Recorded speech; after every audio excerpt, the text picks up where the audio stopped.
Ғылыми зерттеулерді қолдау қоры жеке қорының негізгі ашылған күні ол 1 ақпан 2006 жыл. Содан бері бірнеше жобаларды атқарды. Енді мен өзім бұл қорға 2015 жылы келдім. 2015 жылдан бастап осы қорда жоба орындаушы болып, қазіргі уақытта атқарушы директорымын. Жұмыс барысында бірнеше жобалар іске асырылды. Ол деген аудандық, облыстық, аймақтық, республикалық деңгейде.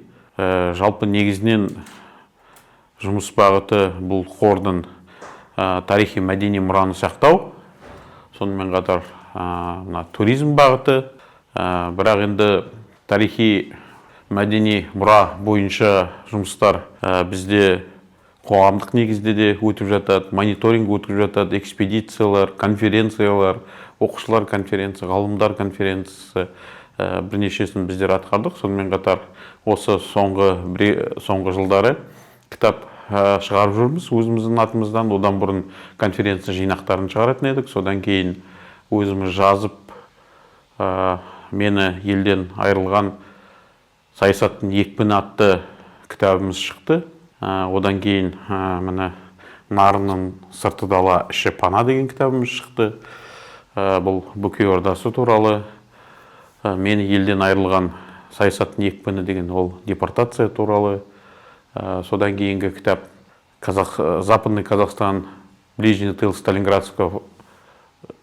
тыл в период Сталинградской битвы деген кітабымыз шықты.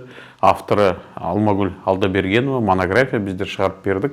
Ол да осы өлке тарихына қатысты, екінші дүниежүзілік кезіндегі. Содан кейін Ақтау ауылының тарихы, Шыңғырлау ауданының, соны шығардық. Борлы тау батырлары деген кітабымыз шықты. Бұйырса осы жақында Борлы тау тарихы деген кітабы шығады. Осындай жұмыстарды атқарып жатырмыз. Сонымен қатар енді бұл экспедиция кезінде бірнеше объекттерді көріп, зерттеп, мониторинг жасап жүрміз. Соны неге көрсетпеске, елге таныту керек деген оймен қазір туризммен айналысамыз. Лицензиямыз бар, туроператорский, яғни айтқанда түрлі тарихи объекттерді, табиғи объекттерді, туристік нысандарды осы қалаға келіп жатқан қонақтар, тұрғындарға барып насихаттап көрсетеміз.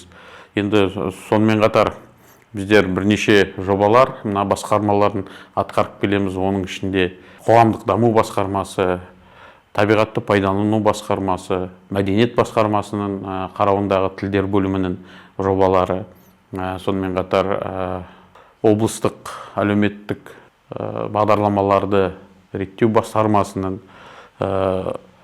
сонымен қатар аудандық ішкі саясат бөлімдерінің жобаларын іске асырамыз қолымыздан келгенше. Сонымен қатар мына қоғамда саяси көзқарасты қалыптастыру бағытында, түсіндірме жұмыстарын өткізу бағытында, жастармен жұмыс, туризм бағытында, экология бағытында бірнеше шараларды атқарып келеміз. Қолымыздан келгенше оқушылар арасында бірнеше байқаулар ұйымдастырып, конференциялар ұйымдастырып, оған төрешілік етіп, оларды марапаттап, оларды экскурсияға алып барып, туған елді тануға күш салып келеміз.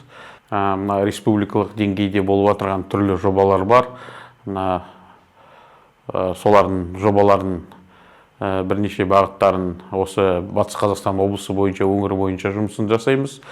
Қазақ туризм акционерлік қоғамының тапсырмалары бар, орындап отырған. Сонымен қатар Алматы қаласындағы Сүлейменов атындағы шығыс тану институтының тапсырмалары бар, мысалы. Біздер соларды да бірге атқарамыз. Осындай бағытта жұмыс жасаймыз. Енді болашақта да осы қоғамда тарихи мәдени мұраға көзқарасты қалыптастыру, оларды насихаттау, оларды мониторинг жасау, оларды қорғау бағытында ісімізді бұйырса жалғастырамыз.